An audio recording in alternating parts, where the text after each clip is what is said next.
వాటి గురించి మనం ఇప్పుడు తెలుసుకుందాం. మొదటిది మాచీపత్రం.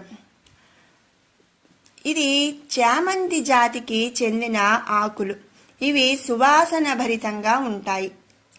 చామంతి ఆకుల మాదిరిగానే ఈ మాచీపత్రం అనేది ఉంటుంది. రెండవది బృహతీపత్రం. ఈ బృహతీపత్రాన్ని మొలక అంటారు. దీనిలో చిన్న మొలక, పెద్ద మొలక అని 2 రకాలు ఉంటాయి. ఈ మొలక ఆకులు వంగ ఆకులు లాగా ఉంటాయి అన్నమాట. అలాగే తెల్లని చారలుండే గుండ్రని పండ్లతో ఈ ఆకులు అనేవి ఉంటాయి. ఇక మూడవది బిల్వపత్రం. బిల్వపత్రం అంటే మారేడు ఆకు. 3 ఆకులుగా ఒక ఆకుగా ఉంటాయి అన్నమాట. అంటే మనం శివునికి చాలా ఇష్టమైనది ఈ బిల్వపత్రం. శ్రీ మహాలక్ష్మీదేవికి కూడా ఎంతో ఇష్టమైందిగా ఈ బిల్వపత్రాన్ని చెప్పుకుంటారు. 4వది దూర్వాపత్రం.